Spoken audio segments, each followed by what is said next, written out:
All right, everybody, welcome to a special live stream, Real Crusades History here. I'm J. Stephen Roberts with my good buddy, Rand Brown, aka Strider. And we are here to talk about Henry V, the King of England, and the Hundred Years' War and the Battle of Agincourt. So we'll also be taking questions from you guys. Rand and I have kind of talked about doing this for quite a while. So yeah, Rand, I'm glad you're here, man. Welcome to the stream. Yeah, brother, me too. It's been a while, and shout out to all the RCH fans. I know it's been a long time since I did something with you guys. It's actually been too long. Kind of miss you all. But life is life, and my life's been going in all sorts of places lately. So, but no, I'm super excited to be here and to talk about this because I'm not sure. A lot of people here probably know, but the 100 Years' War in general is kind of my jam. That's been one of my absolute favorite things. It was a huge focus of what I studied when I got my master's degree, and even my master's thesis was about the historical and social impact of the English archers in the 100 Years' War. So. This is a topic very near and dear to my heart, and Henry V is probably one of my absolute favorite characters from the 100 Years' War for many reasons. But looking forward to it. Yeah, that's kind of something I've been intrigued by as well. I've only kind of started dipping my toes into Henry V, but I kind of see a lot of echoes of Richard the Lionheart in him. He's a warrior king. He did really well in France, and it's kind of intriguing. So I know this is a big area of study for you, Rand. So for everybody in the chat, if you do have questions about anything involving this topic, or if you want to veer off to something else too, we'll be okay with that. But anyway, I wanted to talk about that tonight, and also I do part of what we're doing with doing these Friday night streams, and this is something I'm going to be doing for the next few months with different guests. And Rand, we will have you on as well, quite a bit, hopefully. But we're doing our last round of promotion for Knights of the Cross. I'm sharing the page right now, knightsofthecross.com. Head over there, guys, to check out what's going on with the show. We are going to do one last round of fundraising to try to make episode 2, which is going to be the Battle of Jaffa, a follow-up to episode 1. You can watch episode 1 at knightsofthecross.com. So check that out, guys, and consider pitching in to the show and helping us kind of get over the finish line to make that second episode. And that's actually going to be it for Knights of the Cross. We're just going to make it a 2-episode series. So between now and July 31st, whatever we raise, that's going to be our budget for making that final show. So get in there, guys. If you want to join us on set, there are options to do that. You can check that out right here. So yeah. Okay. Well, anyway, with that, let's kind of get into our topic today. So Rand, why don't you, I know that this is something that you did a lot of work on for your master's degree. What can you tell us about Henry V? I mean, do you want to kind of talk to me a little bit about just who he was and, his impact on history of England?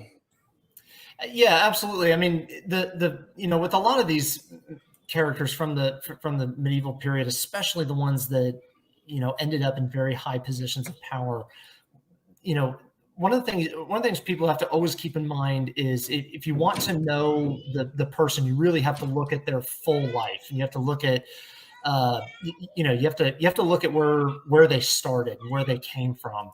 And Henry V, or Henry of Monmouth, as he was known when he was born. Keep talking, Rand. Was he was a very he began his life in very chaotic conditions. His father, Henry Bolingbroke, Henry IV, was essentially essentially seized the throne of England by force, and he began what we would know as the Lancastrian dynasty. And he seized it from his cousin Richard II, who was the son of he was the grandson, the eldest grandson of Edward III's eldest son, the Black Prince, or Edward of I'm blanking on his, but Edward the Black Prince. He would have been Edward III's successor, but Edward the Black Prince, due to diseases that he contracted when he was campaigning in Spain, ended up dying about a year or so before his father, Edward III, who coincidentally was one of the longest reigning kings of England. He reigned for about 50 years. And because of that, the throne of England then passed to Richard II, who was I believe he was an 8 or 9-year-old child at the time. So it was a very chaotic time. It was a very problematic time for England politically at the beginnings, at the late stages of the 14th century, going into the early 15th. And Richard II turned out to be a very unpopular leader, a very unpopular ruler. He created a lot of strife within the realm, especially amongst the nobility, to include the sons of his father's other brothers. Edward III had, I believe, 5 sons that survived to adulthood. The second eldest was John of Gaunt, or John of Ghent, which is where he was born, but or as he's more famously known, John of Lancaster. When there was always strife between the children of Edward the Black Prince and the children of John of Lancaster. John of Lancaster's eldest son was Henry Bolingbroke, and during the reign of Richard III, Henry Bolingbroke became sort of persona non grata to Richard II. Richard II had this really bad habit. He could be very vindictive to a lot of his, a lot of the more powerful nobles that he needed to rely on, and he had a kind of a special animosity for John of Gaunt and his family, just because there was just a lot of family rivalries and things like that. But essentially, when Henry Bolingbroke gets himself exiled from England by his cousin Richard II, Henry Bolingbroke was very popular amongst the English nobility, amongst various powerful factions of the English nobility. And so they sort of engineered a coup to where he came back, he seized the throne, Richard II was deposed, and eventually died under very kind of mysterious circumstances. It's believed that he was murdered eventually, although there is no, there's no real hard evidence of that. But and Henry IV, Henry Bolingbroke becomes Henry IV of England, and he begins the Lancastrian dynasty of the Plantagenet, the overall Plantagenet dynasty. The Henry IV basically spent his entire reign just fighting to keep the throne that he seized. He fought numerous uprisings. There were multiple rebellions and uprisings that occurred from various factions of the English nobility that felt disaffected by his usurpation. There were also other claimants. You have this. This is when the Mortimer family really starts to come into play again, because they descended from another son of Edward III, I believe Edmund of York. So there was basically Henry IV's reign was a very unstable one, and it was almost exclusively focused on just keeping a hold of the throne that he had taken from Richard II. He also fought one of the last major Welsh rebellions, one of the last native-led attempts of Welsh self-rule under the kind of legendary Owen Glendower. And so it was a very turbulent time politically.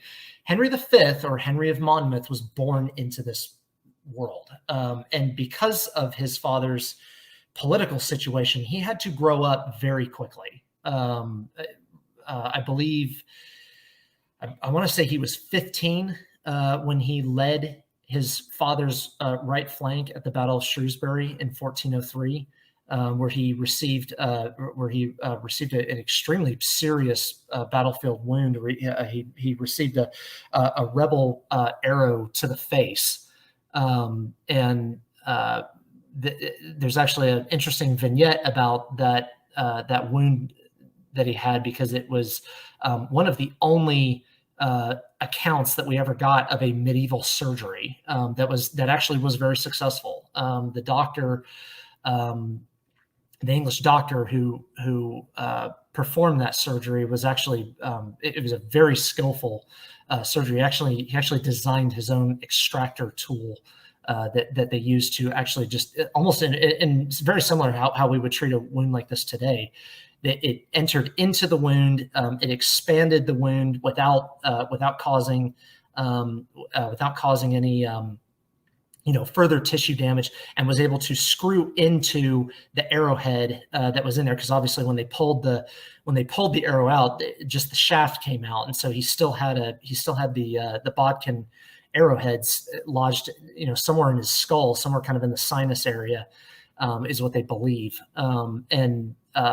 When that arrowhead was extracted, it actually was able to be cleanly extracted through the entry wound, and they were able to treat it up. And Henry, a very young teenaged Henry, not only survived the wound, but went on to become the famous king that he eventually did.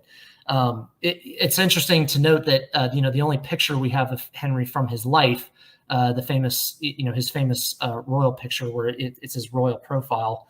You should be able to find it on his Wikipedia page. I think it's the very first one that comes up.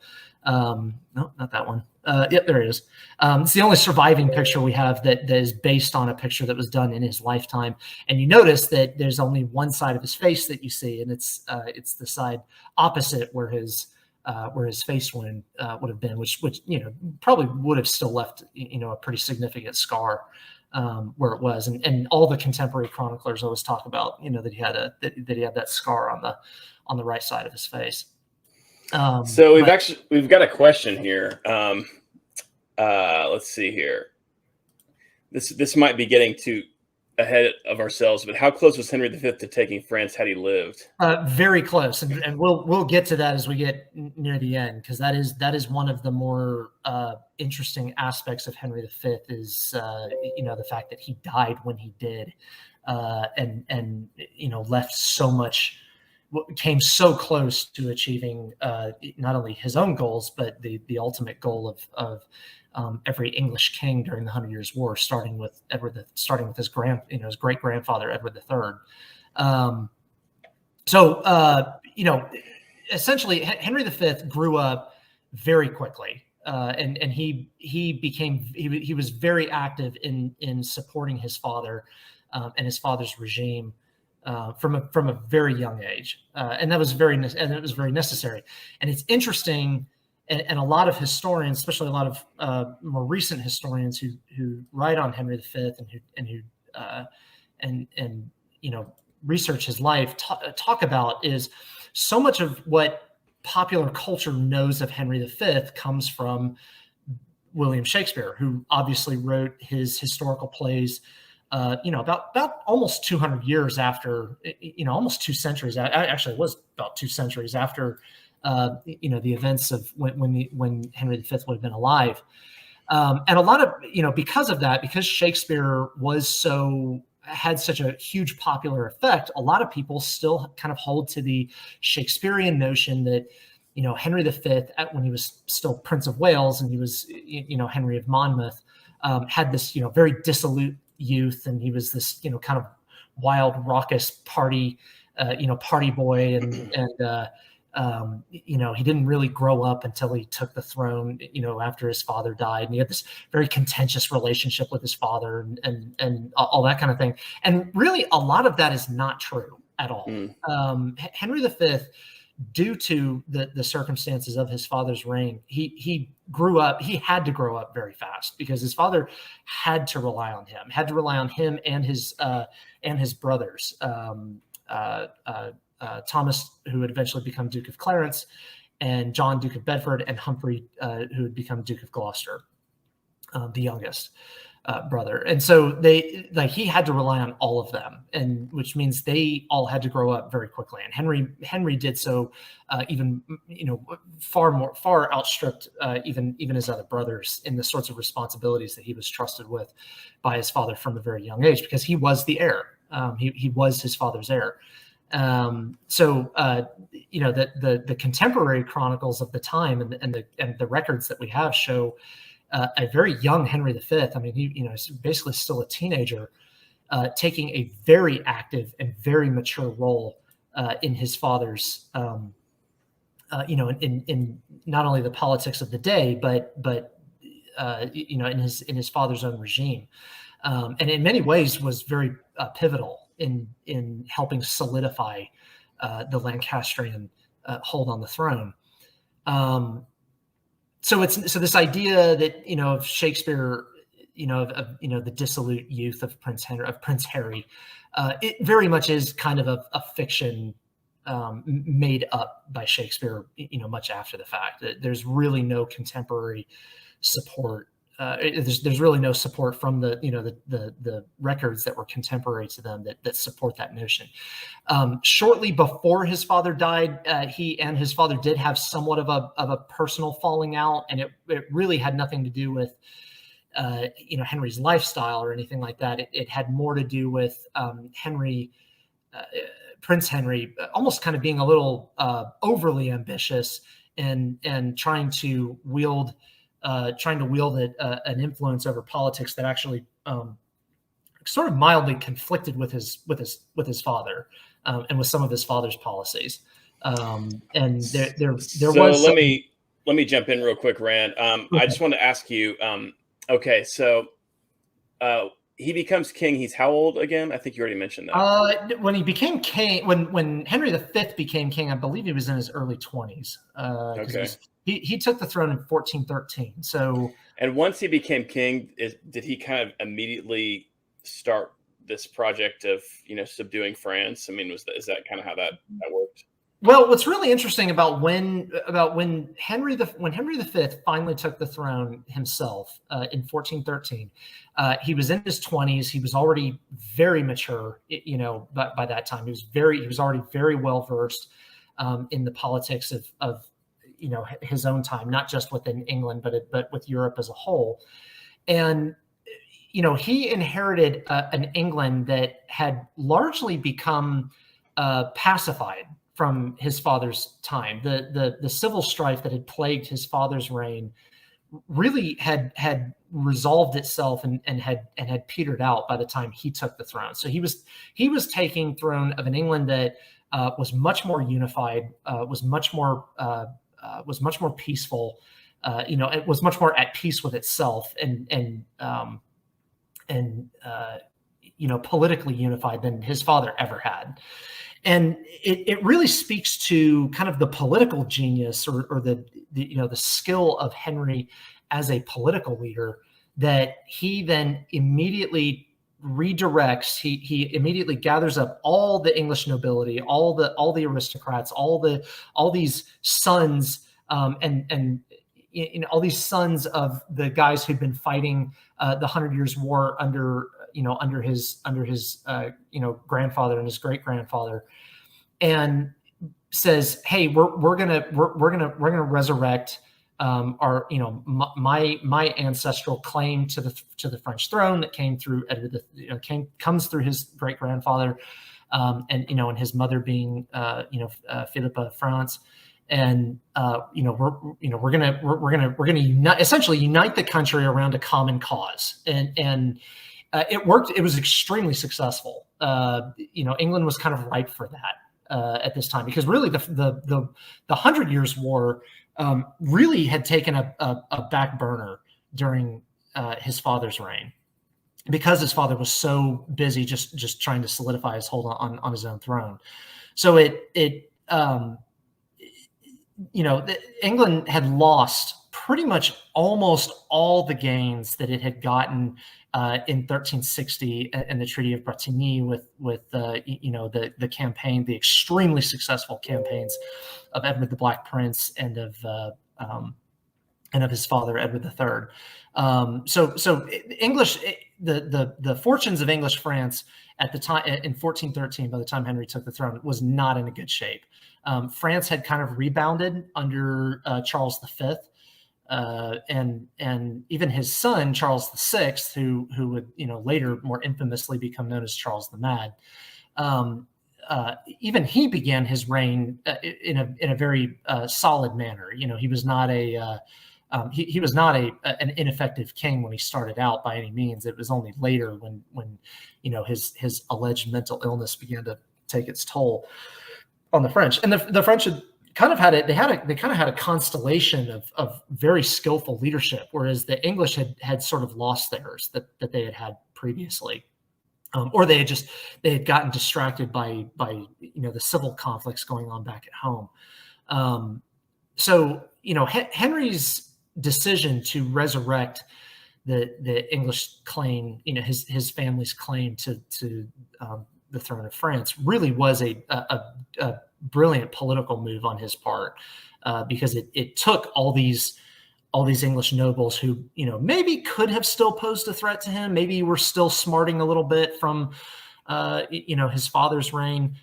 People like the Mortimers and some of the other rival, English noble families, and he brings them all on board for this effort to go back to France, and resurrect that war. So it did a lot. He did a lot to unify this nation that he had just taken charge of. And he struck at a time when France was now beginning to experience a lot of internal political turmoil, because it was essentially the beginning of a civil war in France between the rival factions of the Orleanists and the Armagnacs. I'm sorry, not the Orleanists and the Burgundians. The Armagnacs they get named that later on. So there was a lot of back and forth. Essentially you had rival families who were all princes of the blood of the French throne, and the Burgundians were actually one of the more powerful factions. And it was the assassination of Duke Jean the Good, I believe, by the current Dauphin. And I'll have to look that up because I'm blanking on when that occurred. Or if somebody in the chat can find it, that'd be a big help. But it was kind of a major turning point with the relations between the Burgundians. So there's this huge political civil war about to kick off in France, and then Henry V decides to enter the fray, and take back the throne of France. He ends up surviving a coup attempt. It's called the Southampton Plot. While they were in port at Southampton, gathering his army to go over into into France. It was an abortive coup attempt by some nobles who were still a little disaffected, and they wanted to elevate Edward Mortimer to the throne, who was the son of a major rival of his father's. And what's really interesting about the Southampton coup is that Mortimer actually gives away the coup when he was one of the last ones to be told about it, and he actually goes to Henry and reveals that there's this coup, brewing against him, that they're wanting to make him king. So I think it also speaks a lot to the kind of political reputation and the sort of political control that Henry had, that even a potential rival, when he finds out that there's this plot against him, goes to Henry, on his own to essentially, give it away, and say, hey, by the way, I was the last one to know about it, and I had nothing to do with it. So it's one of those interesting details from Henry's life. And real quick, Rand, we're at the halfway point here, so I want to very quickly just remind everybody to go to knightsofthecross.com. This is going to be what we're doing right now with Knights is we're working on funding for episode 2. We're doing that between basically this month until the end of July. So knightsofthecross.com, check out what we're doing with the show. Give something to the cause if you can. Even consider being on the show by getting one of the upper tiers. So that is something we're working on right now. We are very excited about the show. And you can also watch episode 1 at knightsofthecross.com too. So there we go. But I didn't mean to interrupt, Rand, but I did want to jump to this one question. I think this might be kind of a good starting off point for the conquest of France, because this is kind of a fascinating aspect of Henry V's career. Persev here asks, can you summarize the grand strategy for Henry V's expedition and goals of his campaign? So I was kind of thinking about that myself. Like, what was the approach to conquering France? Because as I understand it, all that they had at that time was Gascony, right? That was the last remaining English possession. So how did he have to even go about this in terms of? So yeah, you're correct. They still had a hold of Gascony, and they also still had a hold of Poitou, which is up there in the north, kind of north extreme northern channel part of France. They did still have a little pocket there, it's where Calais is, the city of Calais. So they still held that at that time. Essentially, Henry had possibly one of the most ambitious grand strategies of many of his forebears to date when he went into France. He actually wanted to go in and he wanted to conquer not just the bits and pieces of France that had once been a part of the Angevin Empire. He actually wanted to win all of northern France. He wanted to actually achieve the original goal of Edward III that had sort of consistently been scaled back by that, and he wanted to do it by executing kind of the show of force. He was going to land at Harfleur. He was going to seize, which was a major port from whence a lot of French naval raids had been launched against the southern English coast, and he wanted to. So essentially in medieval warfare, one of the most important things you could do, especially as a sovereign that was claiming land that you believed rightfully belonged to you, was to show up with an army and be able to march across it unopposed and essentially, impress upon the residents of that land that, hey, this land is mine and there's nothing my rival and I'm going to march my army across it in a huge show of force, and my rival cannot do anything about it, and he cannot protect you. He cannot fulfill his obligations as a ruler to you, but I can. And this was a consistent theme that you see throughout the the entire English execution of the 100 Years' War. The Black Prince did this with his extremely brilliant chevauchés across southern and central France. Edward III did this, with a lot of his campaigns across Normandy and Picardy. So Henry V was using a very tried and true grand strategy, except this time he was not going to stop at half measures. He was not going to stop at negotiated settlements. He was going to go after the entire thing, and he was going to start in the Plantagenet ancestral holdings of Normandy. Where all the original English king, where all the Anglo-Norman kings had originated from. Normandy had been lost quite a long time ago, although Edward III had very successfully campaigned across it multiple times, but he was never able to really seize it and hold it for a long time. It kept going back to the French, and it had really been in French hands since its original loss under John Lackland, under John I.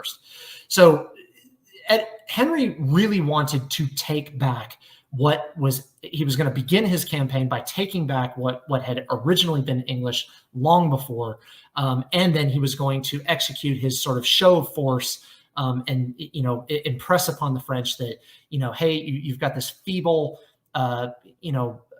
mentally ill king right now. You've got these warring nobles who don't really care about you. They care more about their own factional power. I am here to be the strong king that you should have had all along, essentially. So he lands with his army at Harfleur, and it's one of the largest English armies that had been deployed to France by this time. The 1415 campaign begins, around in the early fall. They invest. They begin. They dig their siege lines around Harfleur. This is also one of the first English campaigns in the 100 Years' War where gunpowder artillery really begins to make a show for itself. Yes, there had been very primitive. There'd been earlier examples of primitive artillery being used. Even clear back into Edward III's time, but they were just sort of novelty weapons. Whereas Henry V's siege of Harfleur is where truly gunpowder siege weapons begins to take precedence on the battlefield. So there's another sort of military historical vignette with this story. However, the siege of Harfleur takes much longer than he anticipated. Harfleur was very well defended. The French garrison was very tenacious, and they held on. And it ended up the other thing that ended up really hurting the English army at Harfleur was because of it was an unusually wet fall for that part of the world, at least according to the chroniclers. It was an unusually wet and rainy, sort of cold fall, and disease began to set in amongst the besieging army, most notably dysentery. And there was a really bad outbreak of dysentery, and it quite possibly affected up to half of the army that he had with him at Harfleur. His army was somewhere, they believe it was somewhere around that he originally showed up with around 11 to 12,000 men. That's unfortunately trying to come up with exact numbers of medieval armies even at this time is very difficult for a historian, because it's many of the medieval chroniclers were not concerned with accurate factual data. They either were kind of very vague on the numbers, or they kind of give very inaccurate numbers. So the closest contemporary estimates that we can come up with is somewhere in the vicinity of 10 to 12,000 men. So it's still a very substantial force, but they lose a lot. He loses a lot more casualties in trying to take the city. And he loses a considerable amount of his army to dysentery. They fall ill and become combat ineffective. Harfleur eventually surrenders, And when they, now he loses a larger chunk of his army by having to leave behind a substantial garrison there. I think he leaves somewhere around I believe like 600 to 900 men, I believe, as a garrison to protect it. So he's just it says here he left a garrison of 300 men at arms and 900 archers in the town. Yeah, it's a substantial portion of his army that he's having to look at, or you're looking at. And I'm sorry, I'm not following along with anything right now. I'm literally just ad-libbing all of this. So that's why you're here, Rand. Yeah, I'm literally just going off of memory right now. That's why you're here. We wanted to hear from you on this. So I guess now, I guess this kind of gets us closer to the Agincourt phase of things, doesn't it? It does. And this really becomes where Henry has one of these, really sort of very critical decision points. Get back to the map here. He's lost a considerable amount of his army, much more than he anticipated. Where he's only left with not an insubstantial army, but it's much less than he anticipated. And I know there's, just as a fair warning, there is an enormous scholarly debate. If you want to get medievalists who specialize in the 100 Years' War, if you want to get an entire room of them all fighting with each other, start talking about the numbers that Henry had on his march to Agincourt. It is possibly one of the most hotly contested topics of 100 Years' War historiography. There's just endless debates, and there's endless speculation about it.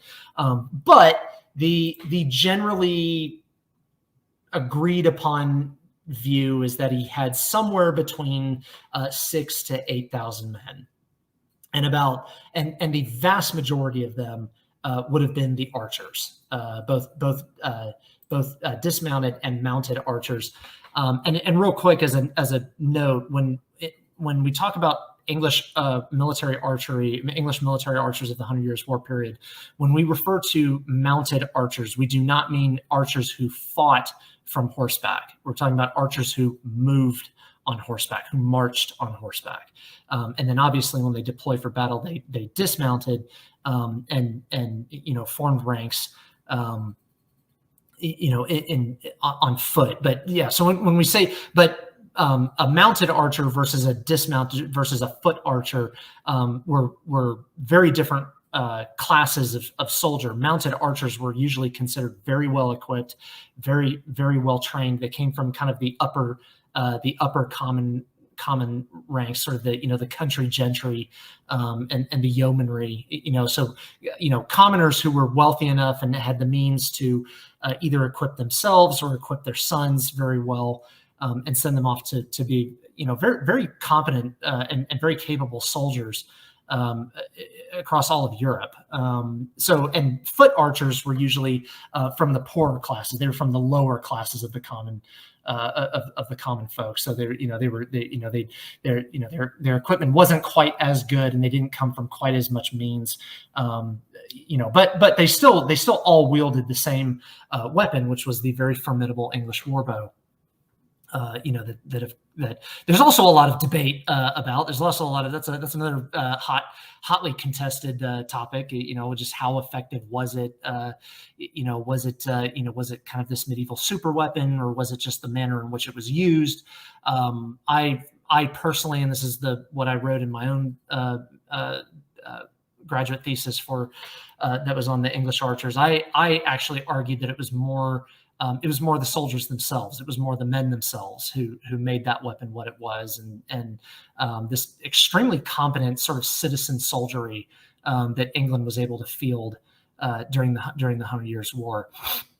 So Rand, at Agincourt, basically, Henry mainly had archers, and he also had he had heavy cavalry too, right? Like he did have knights. Believe it or not, he didn't. He actually had very little heavy in the way of heavy cavalry, or at least they were not used as heavy cavalry. Most of the English men at arms, and obviously that would have included the knights, because England had a much smaller pool of actual knights than their French adversaries did. The French knightly classes could probably the French could probably field upwards of probably 5 to 6 times as many knightly soldiery as England could. It was just because they just had a much smaller population, and England socially, medieval England was not there was a lot less emphasis on the aristocracy, and way more emphasis on the commoners, especially the yeomanry, essentially the free common landowners, who and that goes all the way back to Magna Carta and even further back into things like English common law. And all that, which was very, very distinct and very unique from the continent, from the more strictly feudal system of the continent, of which France was probably the greatest example of. So the English, even the English men at arms, and most of the English nobility that was present with him fought on foot. They fought in these sort of massed ranks on foot, and they were extremely formidable soldiers. It wasn't just the English archers that were formidable. The English men at arms were renowned for being very stout soldiery. But this is kind of a revolutionary moment in the late Middle Ages. I mean, obviously we have all through the High Middle Ages, you've got the cavalry and the infantry, and that's kind of the formula, but it seems like this is almost like a new type of army. Is that kind of what we're looking at here? It's the culmination of a military revolution that the English began at the start of the 100 Years' War, because they were never going to meet the French strength on strength. They were never going to be able to compete with the French. French had vastly more land. It had vastly more resources. That had a much larger population. And they were, they excelled at they excelled at the the mounted, the mounted heavily armored knight and the sort of combat that they, the shock charge of French heavy cavalry was famous across Europe. So England couldn't match that. They couldn't. And speaking of that, what did the French force look like in terms of, I mean, we talked about kind of like archers and in the English side, but what would the French army have looked like primarily? So the French at this time would have been, it would have still contained a great deal of armored, mounted shot cavalry, armored knightly shot cavalry, probably somewhere in the several thousands. But by this time, and this is another sort of misconception that a lot of people get wrong about this time of the 100 Years' War, the 100 Years' War had already been going on for quite a while. I mean, it had started in 1337, and the French had already suffered some of their most humiliating defeats on the battlefield. Most famously Crécy and Poitiers, and they'd already suffered through the devastating chevauchés of the Black Prince and things like that. So the French knew how the English fought, and they knew that you never attacked an English army when it was on the defensive, when it was entrenched into a defensive position. They already knew this. The French army at this time were mostly comprised of the sons and the grandsons of the guys who had fought at Crécy and Poitiers. So they already knew this. They already knew how the English fought, and they already knew how their style was. And the French army at Agincourt, actually, the vast majority of their infantry, of their men at arms, were dismounted. They were not mounted. The mounted contingent was actually a minority in the French army. Now, it was still placed at the vanguard, and it was still going to be used in its role of heavy shot cavalry that could smash apart a formation. But the majority of the French army at Agincourt was dismounted. They also had considerable missile support in the form of crossbowmen. The French were much more the French military style was much more friendly to the crossbow at this time, because it was much easier to field and it was much easier to train. You could literally take any guy like off the street and hand him a crossbow and probably give him about a week's worth of training, and he would know what to do.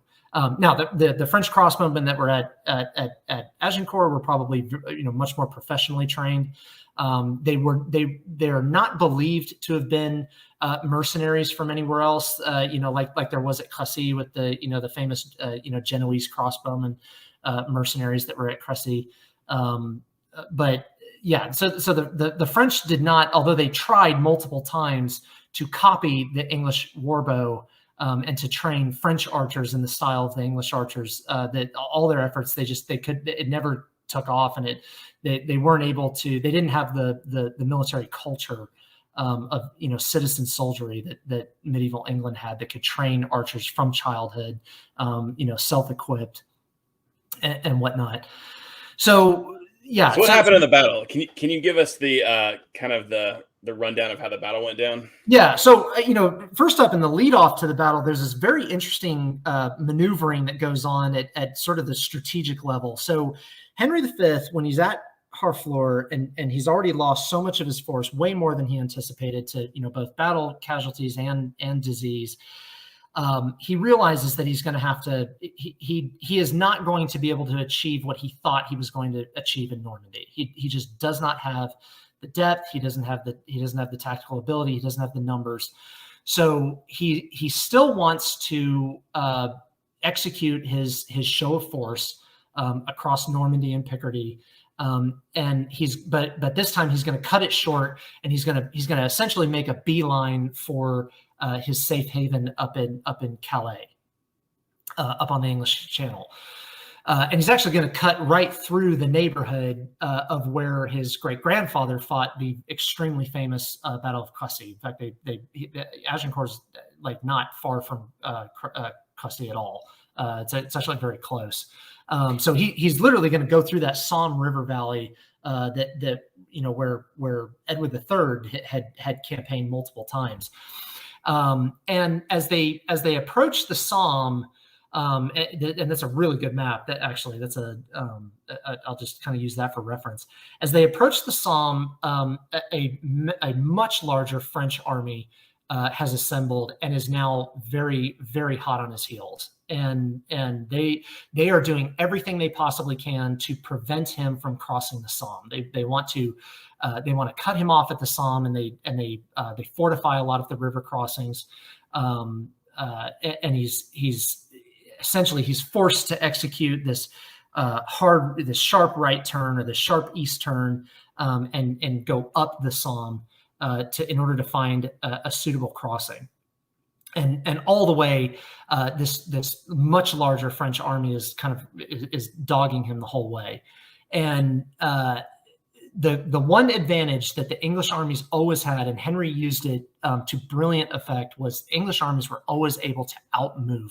Usually, consistently, they were able to outmaneuver the French armies, just because they were smaller, they were more cohesive, and most of the English army, when they moved, they were mounted, they were on horseback, so they could move very quickly, to include just the common infantry. That's where we talked about the mounted archers. They were able to move very quickly, and usually much faster than the much larger, more ponderous French armies were. And another thing that the French army at this time that was a downside that they were working with was it was under a very, very disjointed command. The French king, Charles VI, or Charles the Mad, was already deep into his mental illness.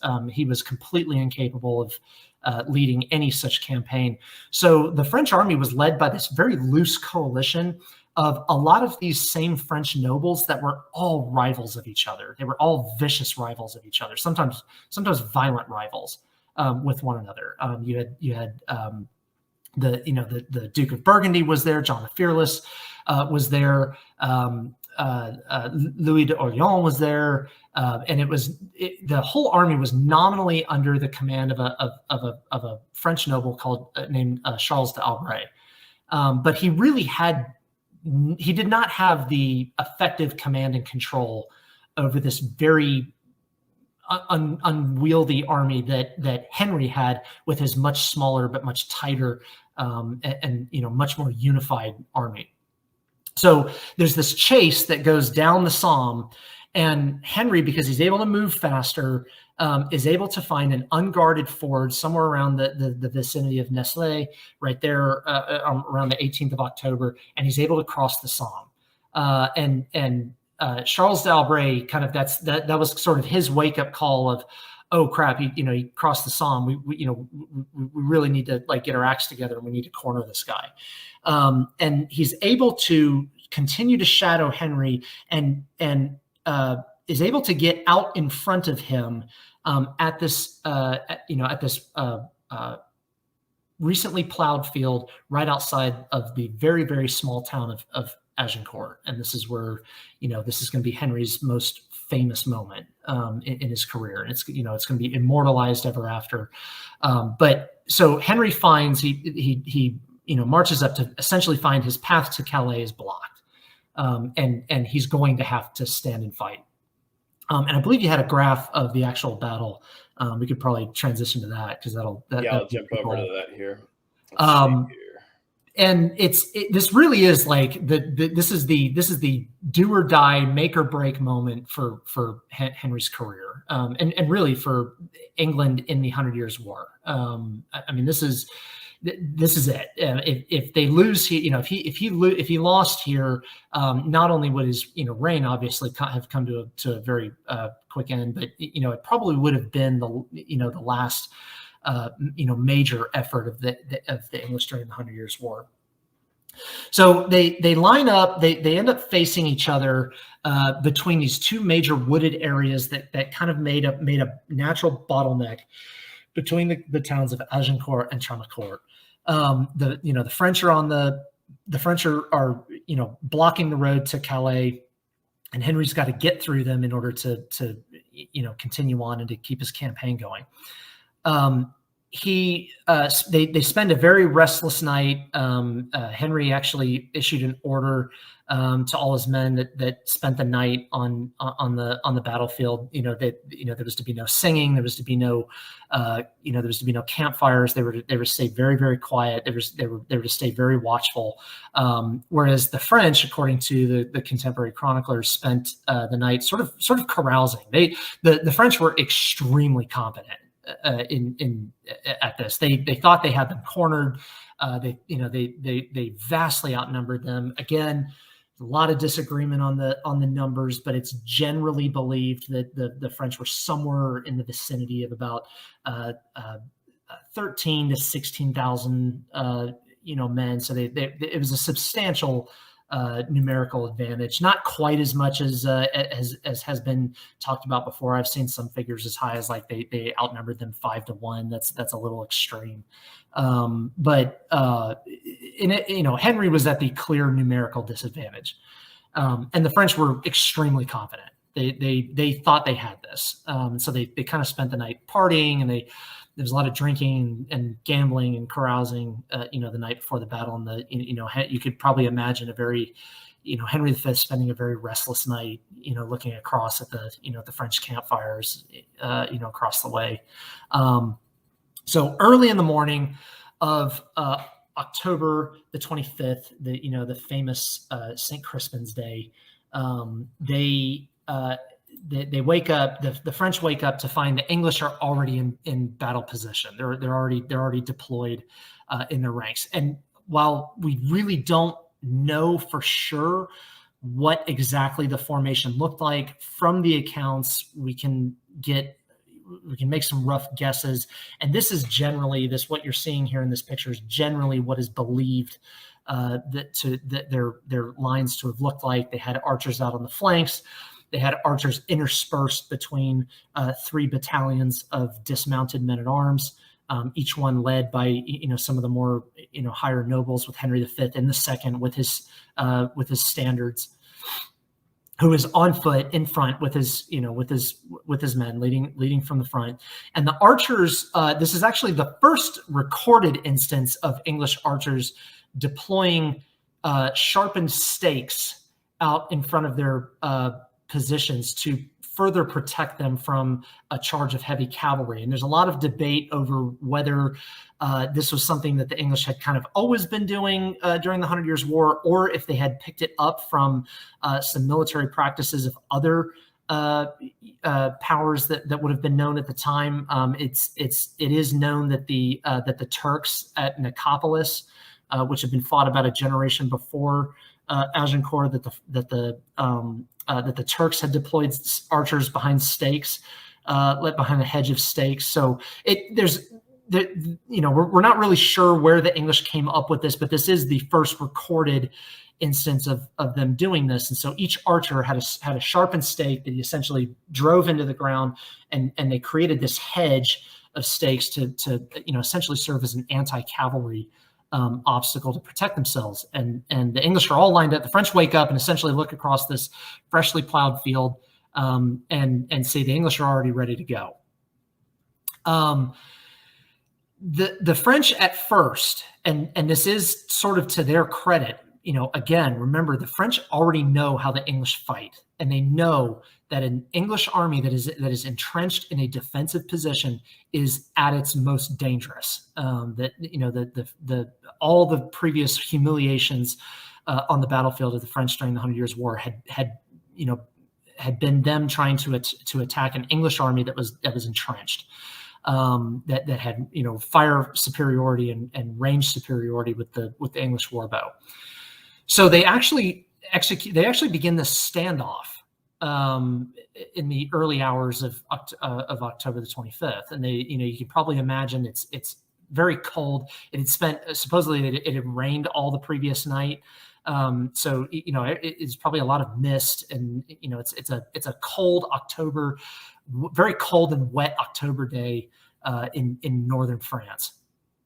And by the way, this field that they were on had been freshly plowed, so it was extremely muddy. And the French for quite a while don't move. They don't take the bait. They sit there and they wait. They are not going to charge the English. And you can probably imagine that Henry V probably starts to get a little nervous by this point, because he realizes that in order to fight the French, he's going to have to commit the first move.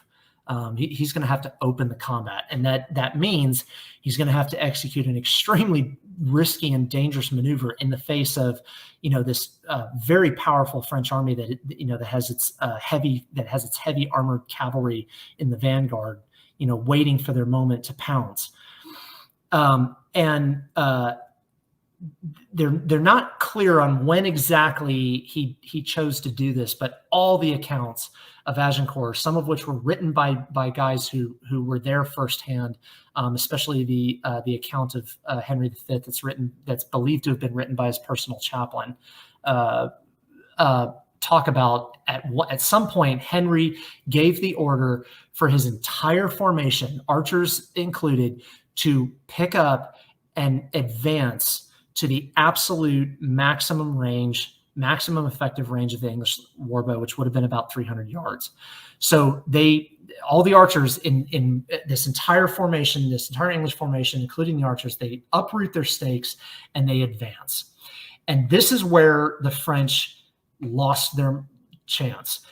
As the English are executing this extremely risky move, and they're moving first, the French don't move. No one knows why they didn't. No one to this day knows what was going on. It probably had something to do with the fact that the command and control on the French side was so disjointed and was so disunited, but whatever the reason was, if the French were going to win it, that was going to be their moment. When the English were moving and they didn't have the protection of their stakes, they could have charged across that field and they could have caught the English in a very vulnerable moment, and possibly overrun them. And they didn't. the English army advances to where Henry wanted it to. The archers redeploy their stakes, and now they are within bow shot of the French army. So now they can begin to shoot at the French with impunity and essentially force the French to move. And sure enough, a volley of English English cloth arrows with the lethal bodkin, the lethal armor piercing bodkin points, begins to rain down on the French cavalry that's deployed in the vanguard. So now the critical decision point is in the French court. Now the French have to do something because they're not just going to sit there and get shot. Granted, at that range, the warbow probably wasn't as effective against the actual armored French. Probably for the most part, it was the shots that actually landed on them were probably glancing off. However, there was still a considerable amount of momentum behind them, and you also have to remember that the French horses were not nearly as armored as the French knights themselves. So horses are probably getting wounded, and a war horse getting wounded is a big deal. That's a very critical asset on the battlefield for them, and not to mention a significant investment of the knights themselves. That was a good war horse back in that time probably would have cost about the same as you think about think about like a heavily armored vehicle today. That was essentially what it was. So horses getting wounded is not good, and it's beginning to throw the French into confusion. Now they're starting to clamor, we need to move, we need to move, we need to move. And you still have other more experienced French commanders saying, no, don't attack them now. This isn't the right time. Confusion begins to reign. And at some point, the French cavalry begins to advance. Probably not all at once. There's probably a lot of cohesion that's already been lost. Probably have groups going out before others, and so now the charge itself is starting to get confused, and they start to now run full tilt. The problem is the English are in their ideal position to be able to deal with something like this. The French charge is also slowed considerably by the extremely wet, muddy ground, so the charge is already losing a lot of its momentum, and they are riding directly into the face of an English arrow storm. That is just, it's picking apart the charge. Horses are falling, riders are getting thrown. They're getting thrown into the mud. They're probably getting trampled by riders coming up behind them. Chaos is beginning to reign. The chronicles talk about the French charging repeatedly, or there being repeated attempts at a cavalry charge, all of which are beaten back. In fact, we're not even sure if any of the mounted French charges even made contact with the English line. It's widely believed that they all were essentially neutralized before they could even reach the English lines.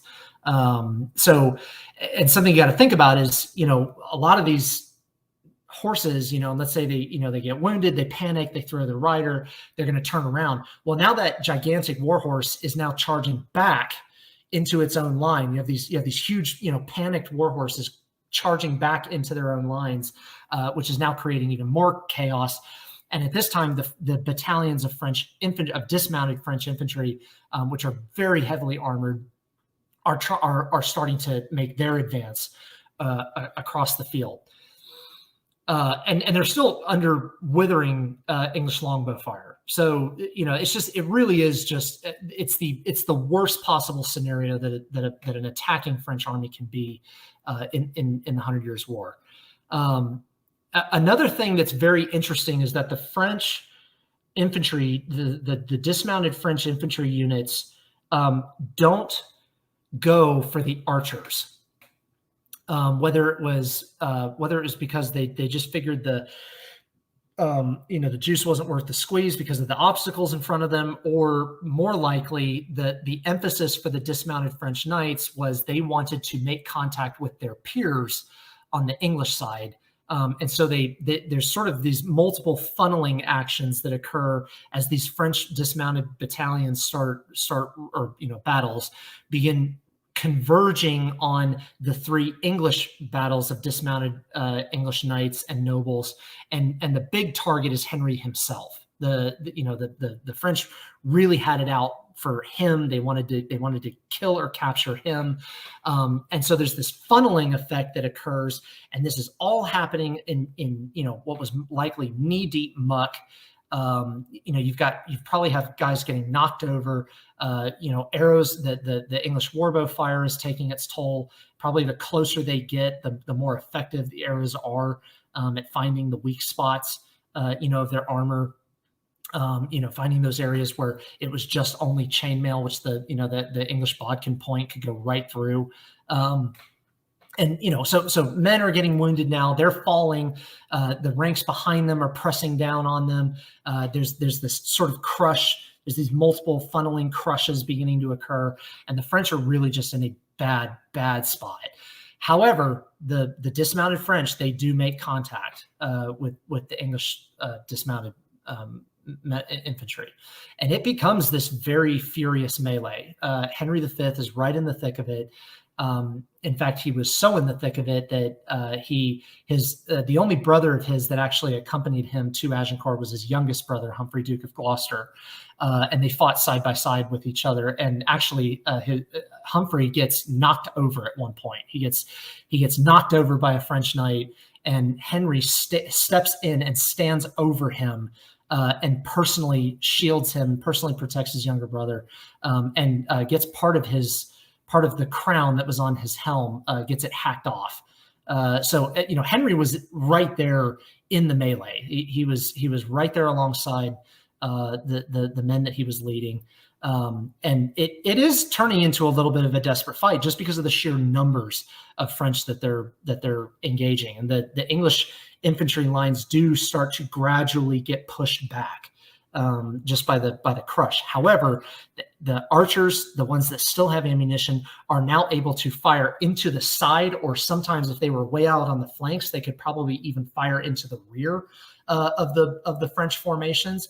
And then once they lose their ammunition, once they run out of ammunition, each archer, usually a sheaf of arrows was about 20 arrows. And usually each archer would probably go through about maybe 6 to 8 sheaves in an ideal scenario. And it's highly likely that they would have gone through about that much ammunition during a fight like this, where the French knights kind of deliberately ignored them. By the time they run out of their ammunition, the archers now begin to join the fight, and they actually come out of their position and begin to kind of swarm the French knights from the flanks and in between. And actually, the lighter armored English archers actually were kind of probably at an advantage over the much more heavily armored French knights, because they could move faster, and they had a lot more maneuverability at the tactical level to be able to deal with these already probably exhausted, wounded French knights that were all crowded in on each other. And it really does become this just vicious melee in the mud. Henry gets word. This is one of the more controversial aspects of Agincourt and of just Henry's conduct in person. Henry gets word that a local force, that it wasn't part of the French army. It was just a local cavalry force from one of the French castles in the area. I believe they were from Tramecourt. I can't remember exactly, but he receives word that a very light mounted contingent of French get into the English sort of execute a raid, kind of a lightning raid on the English camp, which was largely left unguarded because they kind of needed every man they could get. So they were really just kind of like, baggage boys and probably some, female camp followers and things like that back there. It was largely, it was basically undefended. They don't really do much. in terms of like their actual impact on the battle, they really didn't have any. However, Henry gets word of it, and he believes that the French have found some way to get behind him and that they're surrounded. By this point, the English army had already taken a considerable amount of prisoners, of French prisoners. And Henry gives the extremely controversial order to execute all but the highest of ranking French prisoners, because he was worried about the French prisoners getting back up and potentially rejoining the fight if there's going to be this attack in the rear. So contemporary chronicles talk about how many of his nobles kind of refused that order out of protest. However, the English archers, the yeoman archers, had absolutely no such qualms, and they sort of infamously descend upon a lot of the French prisoners and kill them on the spot.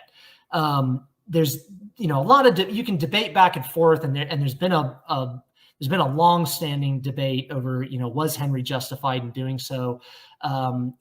Most historians largely agree that, in the circumstances and what he was facing, he probably saw it as a military necessity, and just as a survival thing.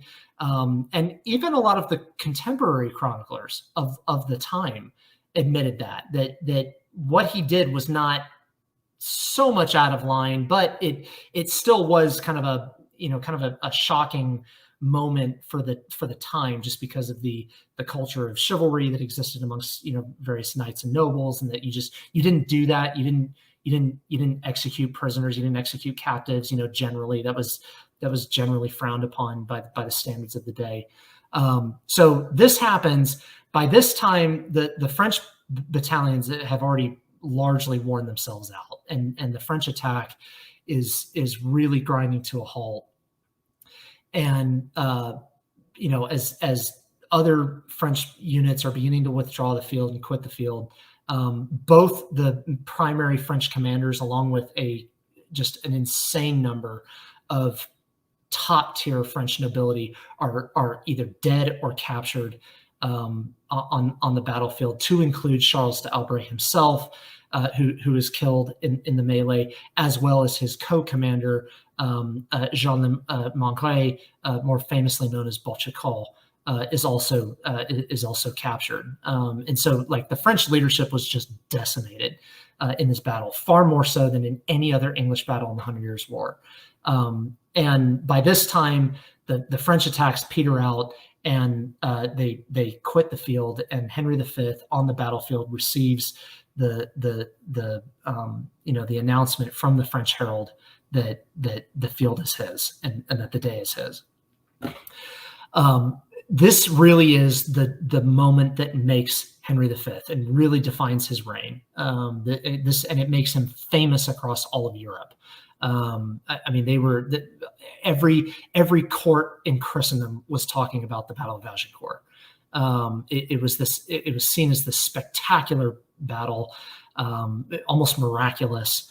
And England really surges. There's this huge surge of sort of English national pride that is really not even seen prior during the 100 Years' War. Henry V was one of the first English kings to really advocate Englishness. In fact, he uses English as the court language, and as he writes all his official documents in English, and he's one of the first English kings. He's not the first, but he's one of the first to do so.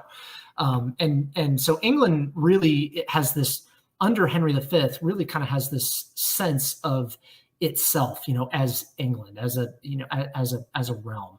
And it's the news is received back in England to just an explosion of celebration, especially as they see that, they've kind of come out of this very kind of dark time, where a lot of the old, a lot of the gains of the old King Edward, were lost and all that kind of thing. On the opposite side, the French are in absolute chaos. The loss of the French nobility at Agincourt was a massive political and social blow to the realm. I mean, they basically lost a massive amount of their of their key leadership, not just militarily but also politically. And Henry is able to march the rest of his army to Calais, and he's able to actually return to England to gather reinforcements. He returns to just this enormous national celebration all across England. You can actually look up there. We actually have a song from that time period. It's called the Agincourt Carol. It was written it's believed to have been written in 1415, and you can look it up on YouTube. There's actually medieval musical reenactors who have versions of it, and it's but that was one of the songs that became popularized in the aftermath of the Battle of Agincourt. Henry is able to reconstitute his army. He's able to very quickly recover his losses, and there's a massive surge of recruitment all across England to come back and finish what he began at Agincourt. And really, it's during his campaigns from 1417 to 1419 where Henry V really comes the closest that any of his forebears came to actually winning the 100 Years' War and actually laying claim to the French crown as the King of England. He's able to win back all of Normandy. Almost all of Normandy submits to him, with the famous exception of Mont Saint Michel. They actually, that's one of the only fortresses in Normandy that does not surrender to him, and actually never surrendered to English France, despite being surrounded and cut off by them for several decades. But he wins. He takes back all of Normandy, all of Picardy and Ponthieu submit, and he's able to actually march on Paris. And he takes Paris. He's the first English king to take the French capital. And it's during this time that the Treaty of Troyes is negotiated. And the Treaty of Troyes, I believe it was 1420. I'm going to check on that because I'm just shooting from the hip here. Let's see. Of course, I'm gonna have to look this up. Believe it was 1420, because Henry V dies in 1422, I believe.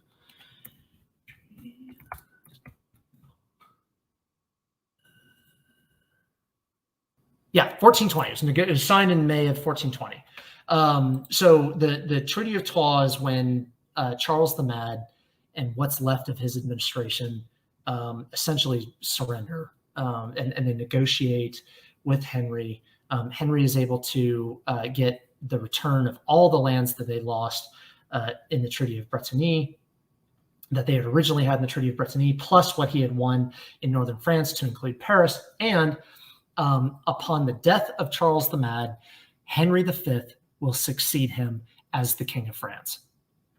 And this is what Edward III had gone after originally. This is what all the English kings who sent, from Edward III had laid claim to the throne of France, so that had initiated the Plantagenet claim to the throne of France. This is what they had all been pushing for. This is what they'd all been seeking. And Henry V actually had it in writing from the King of France himself that he was going to succeed him as his heir. And this disinherits his son Charles, the Dauphin, who later more famously becomes Charles the Dauphin of Saint Jeanne d'Arc, and that's who she was fighting for. So he is disinherited.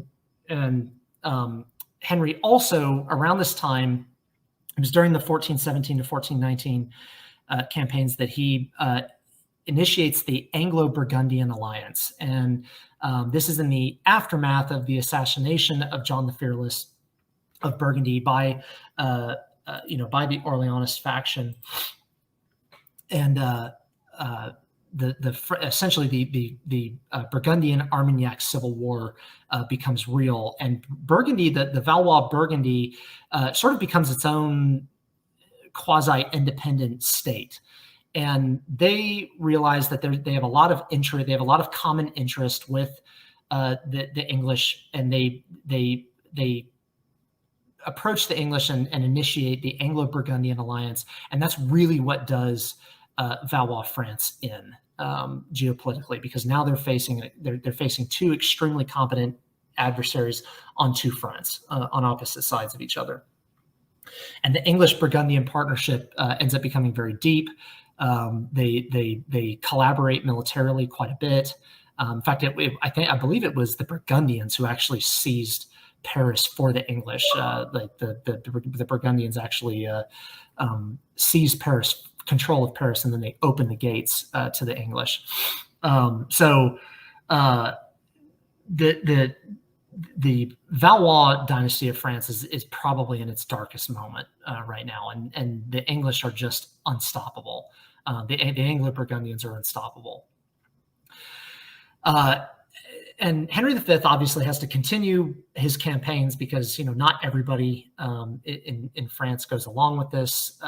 Charles the Dauphin continues to lead the Orleanist faction, the Armagnac faction, and they continue to resist the terms of the Treaty of Troyes. This is where the kind of the more tragic element of Henry V's life begins to hit, because here he is. He's also in one of the terms of the Treaty of Troyes that Henry marries the daughter of Charles VI. He marries Catherine de Valois.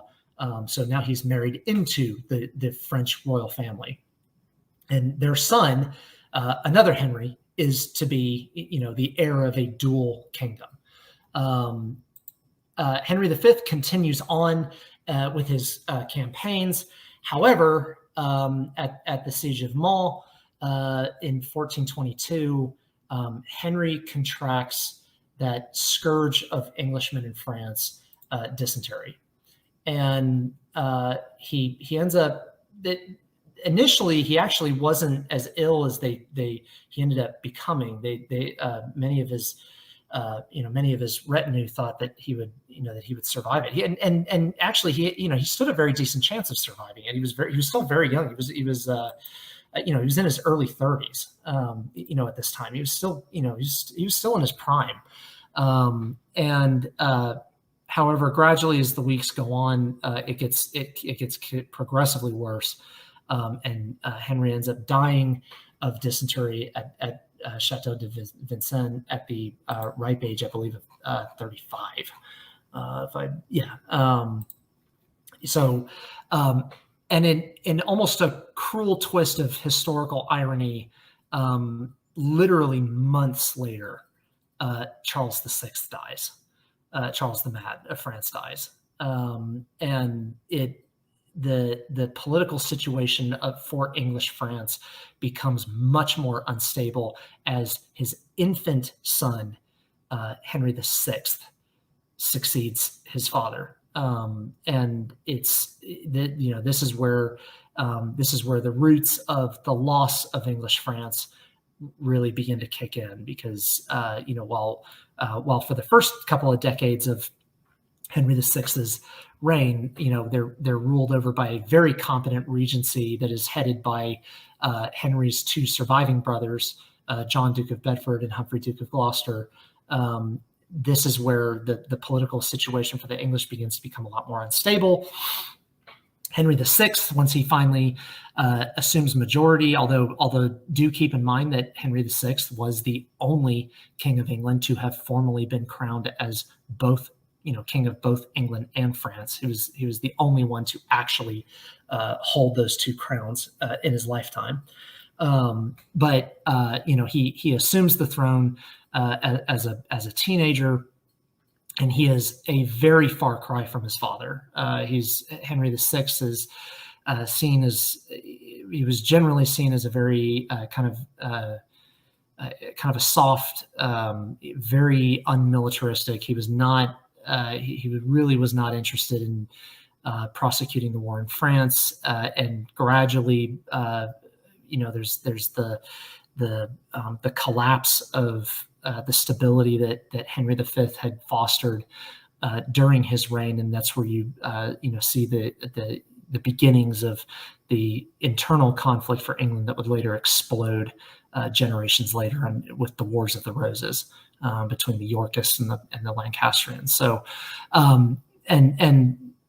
while yes,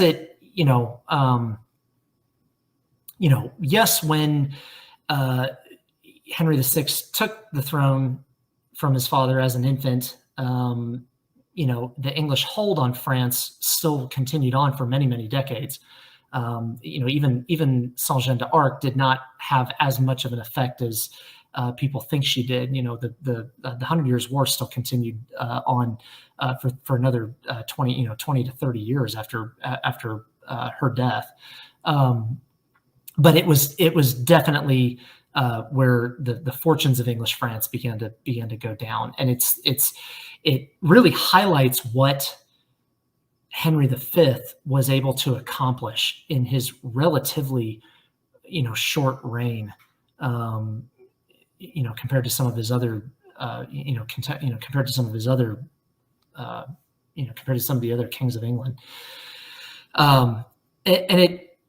I think it also highlights too just how close he came to achieving the ultimate goal of the English seizure of France. So much so that he's left this indelible mark. And granted, we do have to owe Shakespeare a lot for continuing on this very famous image of Henry V, even into our own day. There's very few people out there who are unfamiliar with Shakespeare's portrayal of Henry V, and the famous speech at Agincourt, that Shakespeare probably largely made up.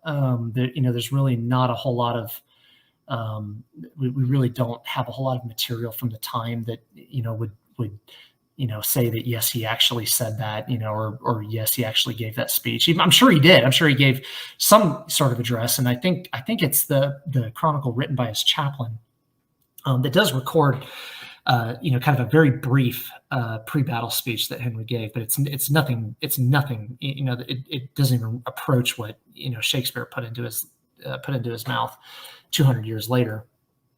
But I think it's also important to note that Shakespeare himself lived considerably, long after Henry V, and to think that Henry V, even 200 years after his death, still carried still had such a weight, on the English consciousness that a poet and a playwright 200 years later could write this incredibly, possibly one of the greatest plays he ever wrote. About this warrior king of England who left such an impression on the realm that he left behind at the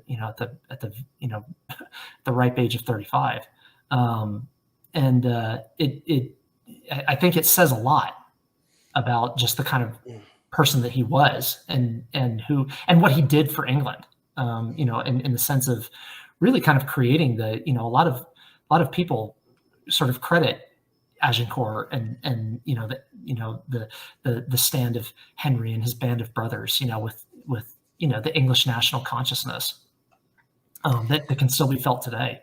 Well, Rand, that was a really awesome summary and overview of Henry V and Agincourt. I feel like we kind of need to start. Yeah, I apologize. I hope I didn't go too long, but no, that was awesome. I mean, I wanted to for us to get a chance to kind of do a bit of a deeper exploration of it. So I'm really appreciate you coming on and talking about this. So do you want to do any kind of final?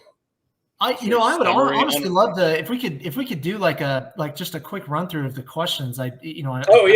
One thing I do feel really bad is because it's such an involved subject and there's so much detail to it. I didn't want to let people who are asking questions feel like they like we couldn't get to them. So yeah, if there's any good questions that jump out to you, let's go ahead and maybe address some of those, and then we Yeah, can. definitely. Let's do a couple of questions here, guys. Let's see if anybody. Sheila says you can never go too long about Henry V. I agree. Actually, and I will say before we get too deep into questions, if anybody really wants just an extremely fantastic book that covers the entire life and career of Henry V, it's going to be the Yale English Monarchs series entry on him by Christopher Almond, and it's literally just called Henry V. Almond's last name is spelled Aalmand. I'm sure we could probably put that in the comments, but yeah, Henry V by Christopher Almond is probably one of the best. It's phenomenally researched. Almond is a master of his craft. He's real big in later medieval kind of 100 Years' War studies, and his biography of Henry V I would argue is probably one of the better ones out there. There's also a lot of really good books on just the Battle of Agincourt specifically. Some of the best ones. She's written a couple, so I can't recall their exact titles, but a really good author to cover that covers the Battle of Agincourt is a academic by the name of Anne Curry. Anne Curry has done some of the most groundbreaking research on just the Battle of Agincourt itself, and she's really, really well versed in her scholarship. She uses some of the most cutting edge sources that we have available, to include primary sources that have only just recently come to light. She also gets very deep into because we actually still have the original muster rolls of the men who fought at Agincourt. We actually, those still survive, and she along with a couple others. I think she partnered with Stephen Prestwich and a couple other sort of English medieval military historians, created an online database where you can actually look up the names of the soldiers, both noble and common, who were in the English army at Agincourt in 1415. So those are very, very good resources to look into. I highly recommend Christopher Almond's book, and then anything by Anne Curry. She's a prolific writer on Agincourt. She's done some of the best writing on it to date. So how about this one, Rand? This is a little bit off the wall. How do you think that the Battle of Agincourt contributed to the fall of Constantinople? That's from Coffee Lover 2010. I am not going to I'm not going to burden you all with the alternate historical timeline. I just out of boredom one day penned together, and my point of departure was that Henry V survived his bout of dysentery, and he ends up surviving. He ends up having a reign as long as that of his great grandfather. He ends up having a 50-year long reign. So I'm not gonna. I won't get into that. That's for a whole other discussion someday. I don't know. Maybe I'll publish it someday. But I think I don't think the Battle of Agincourt had any direct effect on, or it had any direct cause and effect on the fall of Constantinople. Those were kind of they were taking place in two very different parts of the world. That's and the kind of the 100 Years' War as a whole. I guess you could say, because of the constant warfare throughout the 15th century between these two, what essentially were medieval superpowers, between England and France, maybe distracted a lot of European attention, or it prevented any sort of united European response to Turkish aggression in the Balkans and in Eastern Europe. I guess you could say that, but it's, I don't know. I would not say there was any direct contribution to that, but the fact that successive popes were constantly trying to get England and France to make up and to kind of have some kind of a peace with each other, in order to refocus and present a united front to the Turks, that happened quite a bit all throughout the 15th century, all the way up until the end of the Hundred Years' War, which ironically ended. The last battle of the 100 Years' War was fought the exact same year as the fall of Constantinople, the Battle of Castillon, in which the last English army in France was defeated down there in right outside of Bordeaux, was in 1453. The exact same year that Constantinople fell. So I guess you could say there was an impact, but yeah, as far as like a direct impact of Agincourt and the fall of Constantinople, probably not really. And let's just take one more question because I'm kind of starting to run out of steam now, and that is from Tanner. Do you think Henry would have gone on crusade against the Turks had he lived? Believe it or not, Henry V had a very intense personal piety. That was actually kind of one of his that's something that a lot of his contemporaries, even his adversaries, attested to him. And he did very early on in his reign. He actually did express a very strong personal desire to go fight the Turks, to go east and fight the Turks.